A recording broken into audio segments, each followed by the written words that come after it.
Hi, I'm Michael Killen. The United States has just released its latest assessment of the impact of climate change on the United States, on various parts of the United States, on various industries and sectors of the United States. The study is somewhat earth-shaking. I have invited Ripudaman Malhotra. He is a former SRI fellow. He's the author of this wonderful book that I always refer to, A Cubic Mile of Oil. It helps us think clearly about energy issues. I've invited Ripu to answer a few questions about this new report. Ripu. Michael, pleasure. Thank you very much. So let me just ask, the report was mandated by Congress. Yes. Okay, this is something not controlled by the President of the United States. Would that be correct? That is correct, and it has started long time ago, since the 90s. Right, and he, no doubt, never read it, okay? I mean, He says he glanced at it. Yeah. And there was something like 15 agencies of the United States government, you know, the real brainy groups, maybe that put it together. Maybe you'd name one or two of them. So there are people from Department of Energy, Department of Defense, Department of Agriculture, Department of Commerce, Transportation, then the NIH, NSF. Gosh, I may be missing a few here and there. There's also the U.S. International Aid, Development, Sure. and Sure. so all kinds, because these are the people who this climate change intersects all these agencies. It's not just one person or the other. Sure. So that's why it's to get down to the impacts, what it means for individuals in different places. We'll come to that. So 15 Around organizations, something like that, that. Yeah. organizations of the United States government put this report together, and these organizations have no hidden agenda except to help the people of the United States. Would that be correct? That is the stated goal. They are there to provide us to be able to make some informed decisions, and that's the sole purpose for this report. When you looked at it, what were some of the key findings, or one or two of them, that you found especially interesting? Okay, so let me just add one other thing to the report. This report came on the heels of another report by the IPCC, which is the UN body's climate change report. And they also periodically come up with assessments. They deal with what the impacts of climate are globally or something and where we are, but they give us lots and lots of numbers. And globally. Globally.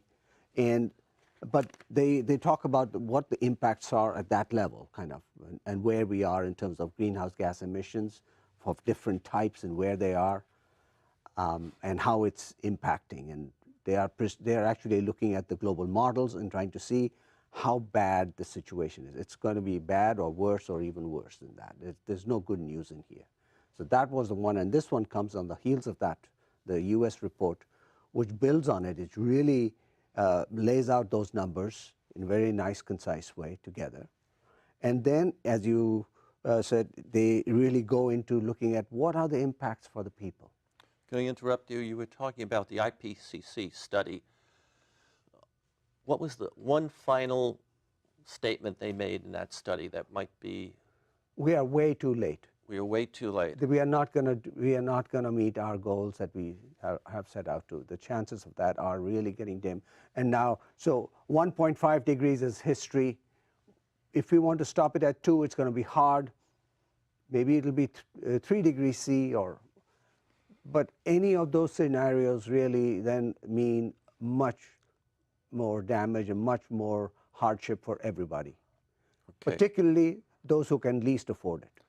Yes, and those are a lot of people in the red states. You know. I'm talking about also globally. Yeah. Oh yes, Yes, of course, that's a global thing. Okay, so the IPCC study just came out recently, and they had some dire assessments and Yes. trying to encourage the world, we better do something if we all and our children, grandchildren want to have Yeah. at least a nice life, what we tended to have. Can we go back now to the United States' own Yeah. study? Yeah. You started to put into perspective that study and its impacts. So the impacts, they have done a lot on the economy. This was one of the things that stands out for this report is how much the economic impact or life impact, human health impact is in different places. And those numbers are really astounding. For the US, if the current trajectories were to continue, we are looking at 10% of the GDP, which by the end of the century, which would translate to robbing our economy of $2 trillion each year. I got to think about that for a second. $2 trillion pulled out of the economy. And there is so much discussion today about finding jobs for people, Yeah. especially Yeah. in the southern states. And so you're telling me, or this study is telling us, that the business opportunities, the job opportunities as a result of the impact of climate change are going to go basic like that, or if we normally would have growth like that, we're now going to have, and it's not going to be good for the people who need to work. Right. That, It's not, that's right. It's not going to be good. And it's going to cost a lot. But as you can see, what's happening in France also, they're not looking at the end of the world, they're looking at the end of the month. That's the famous line that's been repeated many times, is the yellow vest marches that you have heard of these people, right? The protesters. Raising, and I heard that the French President Macron has taken back his proposal to raise taxes on fuels in a way to, he had proposed it as a way to suppress greenhouse gases. But people say, well, that's a far off thing. I can't even meet my end of the month bills, so you are raising cost on me today. Yes. Well, so it gets really hard. That's part of the thing that we're talking about. It's very hard to do because we need the energy. Yes. So I just want to go back to something you told me some other time. But France can afford to lower the price of oil because they already have one of the lowest rates of emitting carbon dioxide and other greenhouse gases in the atmosphere because they are a world leader of taking advantage of nuclear energy, which is a clean, they're not putting it's not putting any more emissions up to speak of, right? Yes and no. They were, but what's really mind-boggling for me is that even France has made an objective to cut their nuclear power down to 50% of where they are, which to me as an environmentalist makes no sense. Because when you take away a source of energy, you have to replace it with something. Yes. And what are they going to replace it with? Yes. So you say it makes no sense, but it obviously apparently makes sense to somebody. Yes. And do you want to speculate how it makes sense to them? Will we do that another show sometime? I think that could be a much bigger talk, but essentially there is very deep-rooted opposition to nuclear power globally.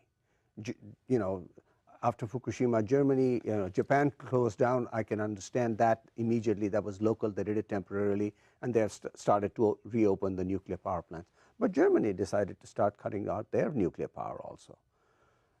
And Germany was on a good track of reducing its greenhouse gas emissions up until Fukushima. And now I was with executives from Japan this week, and I asked them, and these are people who are in the know about these kind of things, how many people were killed from an explosion of Fukushima? And they said there was no explosion. There was no Zero people have been killed. People have been harmed from the water. Would that be correct? And maybe something else? Yes. So let me give you the numbers kind of here a little bit. 15,000 or to 15 to 20,000 people died from the tsunami. That was the immediate impact. Okay, radiation killed nobody, zero. But then, because there were some explosions and all, and some radioactive spills were there, and the local radioactivity was high, then they had to clean up, and to do that, and the fears that were there, they set goals for cleanup such stringent, and they evacuated such a large area, and then the stigma of having lived through or coming back to it is so great that mental anxiety has caused more than 1,500 deaths already. So the mental anguish about it has caused more deaths, 1,500 deaths. Radiation has caused 0 deaths. Okay, so we're really talking about this threat of climate change. Yeah. And I think anybody who's got a high school education today and can think critically can put 2 and 2 together and recognize we're heading toward a disaster. We need to do something about it. Why is it so difficult? Why is it so difficult for the people of the United States, let's say, to really get behind climate action? Yeah, so that's a very good question. That is something that I have thought about quite a bit also, and and I think that first of all, we have to recognize that energy is absolutely essential. It's the one thing that we all need. Can you imagine without? I mean, this set that we are walking on uses so much electricity, so much power. How did you get here? You probably drove your car. I drove my car. Yes. All this takes energy. Life on Earth takes energy.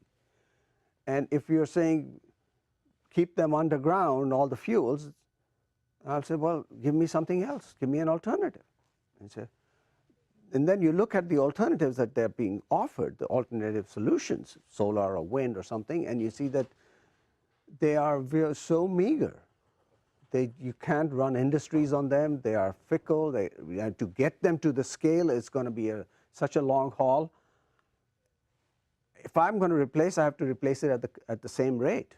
If I'm going to take this something off, I have to give them, otherwise your standard of living and immediate hardship, which also causes infant mortality, lack of other nutrition.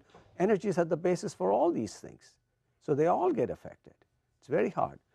So I think to answer your question about why is it so hard for people to get behind it, the so-called deniers, what the people you generally lump them, I think a lot of it comes from a reaction to the realization that our solutions that are being offered are making such little impact. Okay. So a mental, a cognitive dissonance then makes you say, I don't believe it, that it's going to happen. I think that's a reaction that may happen. Yes, we don't have much time left, but I want to say, again, I was with some Japanese executives this week, and we were talking about some of the issues you're talking about. And one of the men said, nuclear goes with the electric car. Absolutely. Absolutely. But do you tell us why? Here we want to, just without the looking at the transport sector, which is the one that uses oil the most, and we want to convert that to electricity also. We're using cubic mile of oil worth, right, just for transportation. So I need at least a cubic mile worth of electricity to substitute that transportation sector. Yeah. Where am I going to get that? After 500 billion euros, what did Germany get? Maybe about 10 gigawatts of capacity that produces barely 17% of their electricity. Had they put that money into nuclear, there would be 100% and maybe even more to replace the transportation sector. All right. So I'm going to cut you off now, but I'm going to say a reason nuclear goes with the electric car is because, when the sun goes down, energy slows down, and the cars get charged at night. We also drive them. But the nuclear runs 24 hours a day. Yeah. This is a lovely book, A Cubic Mile of Oil, and your blog is also wonderful.